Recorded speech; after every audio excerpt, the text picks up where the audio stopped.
Okay, happy healing morning po. Nandiyan na kayo? Maraming salamat po sa pagtutok at siyempre live tayo sa ating YouTube at sa ating, Facebook pages, ayan. Hanggang 11:00 po tayo ng umaga.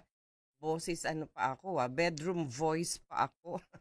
Sana maganda po ang inyong gising ngayon, sana'y nasa magandang kalagayan at ingat-ingat, ang dami na naman dengue cases na naire-report.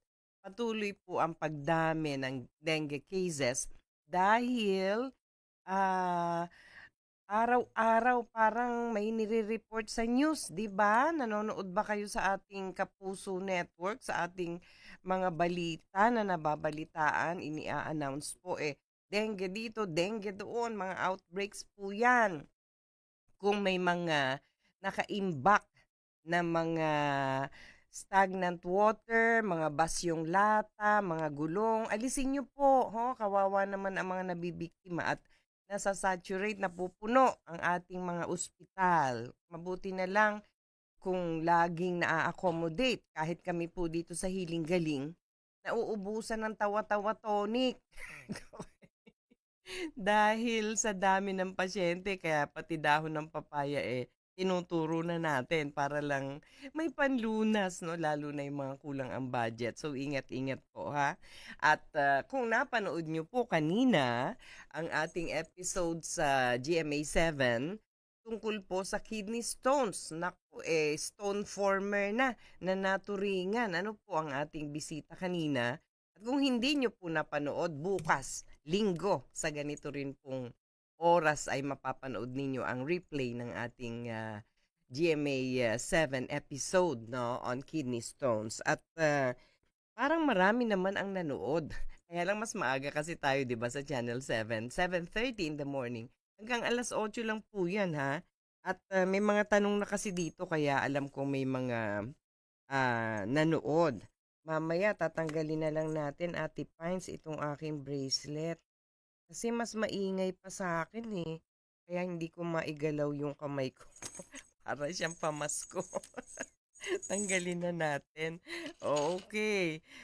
Kanina hindi tumutunog. Malapit po kasi ang microphone sa akin. Kaya tumutunog. Baka kayo ay magambala, no? Very annoying mga tunog-tunog na ganyan. Sige po, simulan na natin ang pagsagot sa ating mga hiling katanungan. So dito tayo sa ating segment ng Hiling Katanungan. Mga tanong pangkalusugan, bibigyang kasagutan sa Hiling Katanungan. Bukod po sa comment section ng ating Facebook at sa YouTube, ano po sa chat box natin, bukas din ang Direct Healing Galing text hotline kung hindi kayo makasingit, no? Ay ito po ang ating Direct Healing Galing text hotline na karaniwan na ay ginagamit ng mga pasyente sa pagpapaschedule ng appointment sa akin o kaya nagtatanong magkano ang ganito, saan ang outlet nyo dito, mga ganon. Ito rin po ay bukas na Direct Healing Galing text hotline ng main office during our program. So ito po, lista nyo para laging naaalala nyo kung saan kami kukontakin. 0921-445-0355. Okay. Pwede kayo mag-text ngayon. Text hotline, kaya no calling-calling, di ba? Okay, kami po ang tatawag sa inyo kung kinakailangan pagka nag-text kayo dito sa Direct Healing Galing text hotline. Again, 0921-445-0355. At yung magte-text para magpakonsulta po kay Dr. E, Sabado at Linggo lang po tayo pwedeng mag-schedule ha. Pero any day of the week, pagka walang holiday dito po sa ating main office sa Quirino Highway, sa dulo ng Mindanao Avenue ha, ay araw-araw po ang ating free consultation sa ating mga walk-in patients. At sa lahat ng mga outlets po ng Healing Galing, no, ay free consultation. Nandyan po kahit gaano kanene ang ating mga taong naka-assign sa mga outlets ng Healing Galing. Tinuturuan po yan, no? Para kung paano gamitin ang Healing Galing products at nakakapag-check up po sila base sa Healing Galing Way gamutan. Alright, ang unang tanong natin ay, mukhang nanood ng episode natin kanina, si Maria Teresa Jackson Ablazo. Sabi niya, "Doc, paano matanggal ang kidney stones?" Nanood ba siya o parang hindi pala 'no, kasi diniscuss na natin kanina kung paano matanggal ang kidney stone sa pag-inom ng herbal calcium. Iisa-isahin ko ulit, tatalakayin ko, Maria Teresa, ha. Sasabay ko lang yung ibang mga tanong na katulad ng itinatanong mo. Ito kasi si Marites Balhon, sabi niya, "Good morning, Doc. Lagi po sumasakit ang tagiliran ng husband ko at kahapon hindi po talaga niya kayang bumangon kasi nung nagpa-check up po siya, pain reliever lang po nireseta ng doktor sa kanya. Okay lang po ba na painumin ko po siya ng Calcutab? Napanood ko po kasi ang episode nyo kanina. Salamat po." Okay, ganito Marites, kasi napanood mo yung video na sumasakit yung tagiliran ng ating pasyenteng si Edwin kanina, 'di ba? Kasi yung kanyang bato ay kumakayod. Malamang staghorn ito, mga tusok-tusok, matutulis na na stones, no, na nag-form sa kanyang system. Mga uric acid kasi yun. Hindi pa tayo sigurado sa husband mo, Marites, kung kidney stones ba yan. 'Di ba? Pa-check up muna kasi kung at ano bang sinasabi niya dito. At tagiliran ng husband niya, ah, at, pain reliever lang ang binigay ng doktor.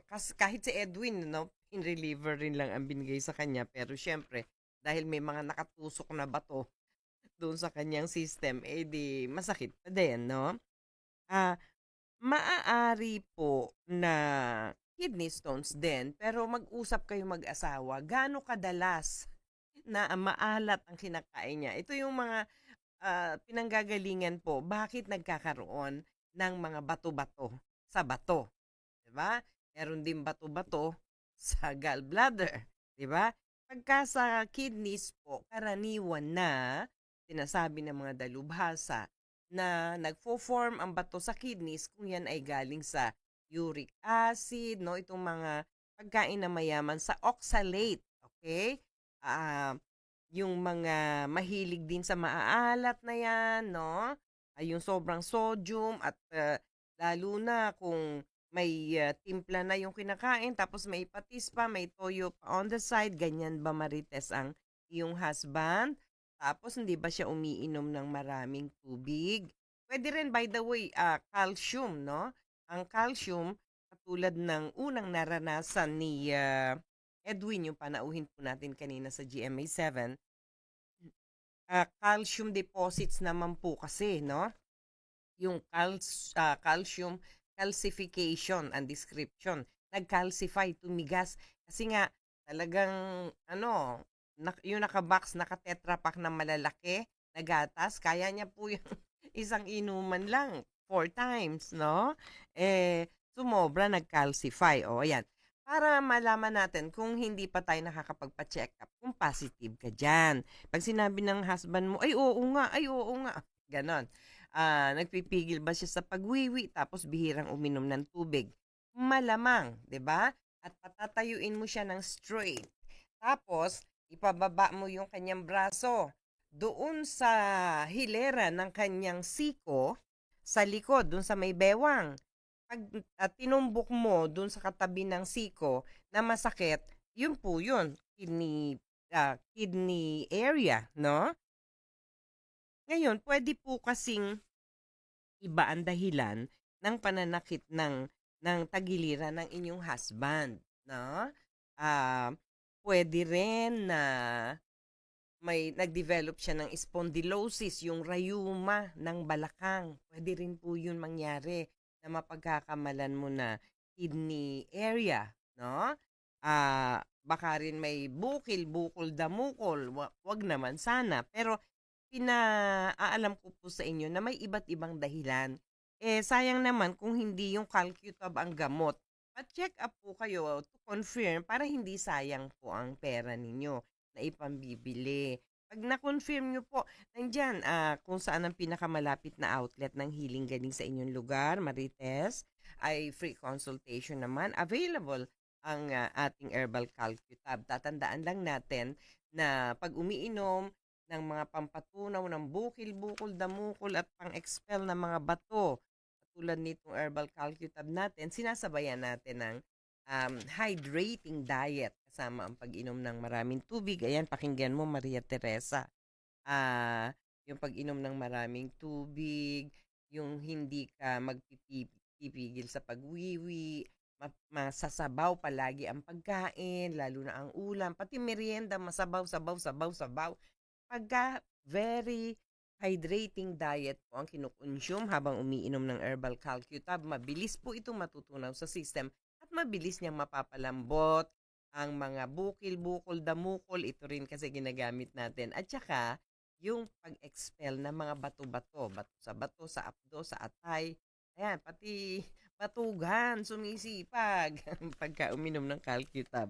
Okay, Marites, ayokong outright ay pumayag na painumin mo kaagad ang iyong husband nang hindi natin nako-confirm kung yun nga ang problema.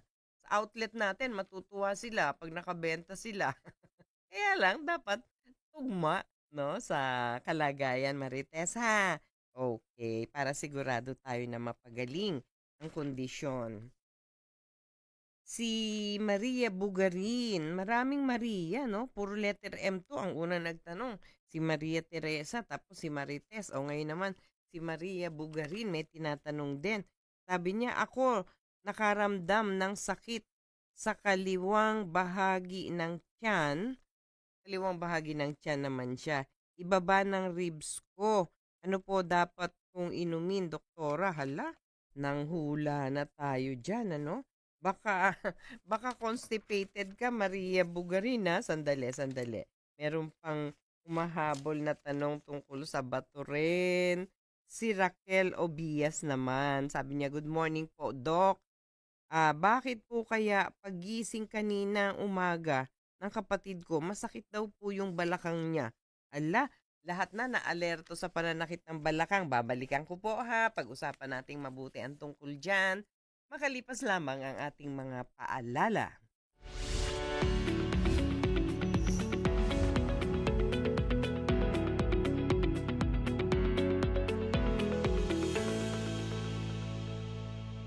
Alamin kung paano pakinabangan ang mga hiling halaman mula sa Garden of E. Ang ating puntampok na hiling halaman ay ang aking mga peppermint plants. At para hindi lumuha, bago po hiwain ang sibuyas, hugasan muna sa malamig na tubig ang ating natural disinfectant gamit ang ating orange peels in vinegar. Panoorin sa Hiling Galing sa TV, alas 7:30 ng umaga, Sabado.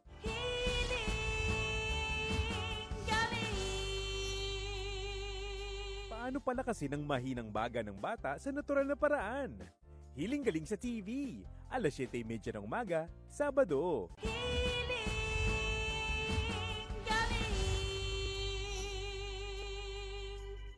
May hatid na kalusugan ang luntiang kalikasan. Yan ang paniniwala sa natural na paraan. Mga produktong organic ang sagot sa karamdaman. Basta't holistic approach ay yung susundan. Sabon man o oil, maging organic orals. Meron ding salt, grains, at liquids na natural. Yan ang Hiling Galing products. Iyong laging tandaan, sa natural na paraan ng gamutan, nasa iyo ang healing, nasa iyo ang galing. Pinapayo ni Dr. E ang paggamit ng Hiling Galing Guava Soap at iba pang Hiling Galing Organic Soaps, gaya ng aloe vera, avocado, banana, lemon, at seaweed. Handog ng inang kalikasan. Huwag pong magpaloko sa mga produktong walang pahintulot na gumagamit ng Hiling Galing logo at video. Gamitin ang galing para tama ang healing. Kilatising mabuti ang produktong binibili. Bumili lamang ng original na Hiling Galing products sa tama at mas mababang presyo sa authorized outlets na nakalista sa website. o sa nag-iisang Healing Galing online shop sa Facebook. Tandaang walang original na Healing Galing products sa Shopee at Lazada. I-text ang 0921-445-0355 para sa pinakamalapit na authorized Healing Galing outlet sa inyong lugar. Huwag pong magpaloko. Kung kayo ay may katanungan, mag-text lamang sa 0921-445-0355.